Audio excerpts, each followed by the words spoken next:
Looking at the carbon footprint of two average families, so-called, one in Maryland, from where our US correspondent Robert Nisbet reports, and one in Faridabad, just outside of Delhi, where our India correspondent Alex Crawford has travelled.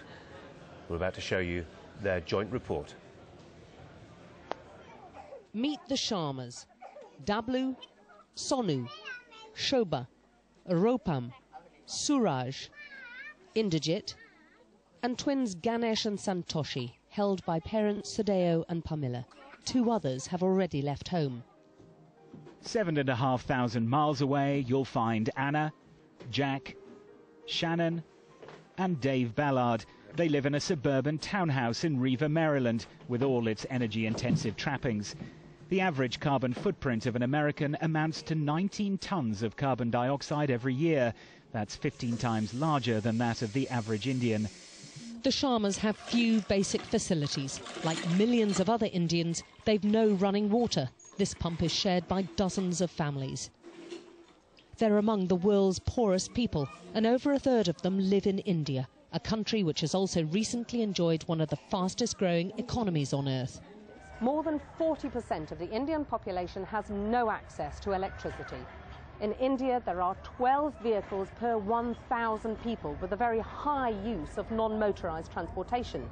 And 80% of the population is Hindu and committed vegetarians, so producing a lot less greenhouse gas emissions compared to that associated with meat-producing countries. In the US, there are very few families that don't have access to electricity. The average American family uses nearly 1,000 kilowatt hours every month. As for transportation, there are 250 million passenger vehicles on the road of the United States. That's nearly one for every man, woman and child. And as for meat eating, the figures are extraordinary. The average American eats over 80 kilograms of meat every year. That means over every 12-month period, 10 billion animals are raised and slaughtered here. And that's the crux of Copenhagen. The ethical quagmire of wealthy countries arguing for caps on pollution in the developing world when it's a byproduct of industrial growth. The US is home to just 4% of the world's population, but consumes 25% of its energy. Dinner for the Sharmas is cooked on a wood fire. They've little sanitation and live in a one-roomed home. To lift living standards for these people and the rest of the 260 million Indians living like them below the poverty line is a daunting challenge, and it has implications for worldwide gas emissions. The family do now have electricity by legally tapping into the national grid, but it's intermittent and unreliable. Television, this one was given to them, is the one luxury the Sharmas share with their American counterparts. For the average American consumer, the demand is for electronic devices to connect to a global nexus of information, social networking and e-commerce.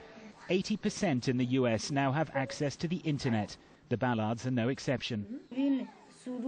The technology helping Dablu with his homework is as old as it gets: candlelight. India's politicians worry that children like Dablu will suffer if they agree to curb greenhouse gas emissions. They worry cuts will curb economic growth, and life will not get any better for families like the Sharmas. With families in poorer countries aspiring to the home comforts enjoyed by the Ballards, it underlines the difficulties in securing a global treaty, allowing growth while limiting the release of heat-trapping gases.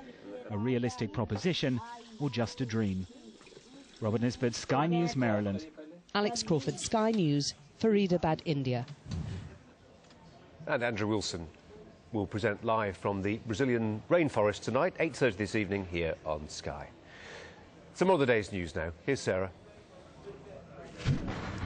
Thanks, Colin. Good morning to you. Kate and Jerry McCann's libel case against a former Portuguese police chief has been suspended for a month after a defence lawyer fell ill. The couple are suing Gonçalo Amaral over claims he made in a book about their daughter's disappearance. They say the book has hampered the search for Madeleine. Lawyers acting for computer hacker Gary McKinnon have lodged a fresh High Court challenge to stop him being extradited to the United States. A psychiatrist's report on Mr. McKinnon, who has Asperger's syndrome, says he will commit suicide if he's sent for trial in America. He's accused of what US prosecutors call the biggest military hack of all time, breaking into the Pentagon and NASA networks. 2 people have died and another is unaccounted for in a house fire in Essex.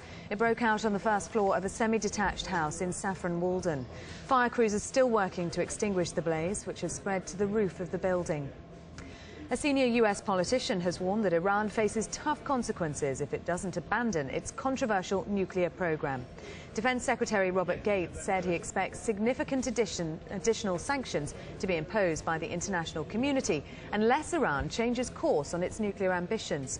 He was speaking to a group of US soldiers on a visit to Iraq. More of us now use mobile phones while driving than we did before tougher penalties were brought in. New research says 2.6% made calls at the wheel when heavy fines and penalty points were introduced in 2006. But that's risen to 2.8%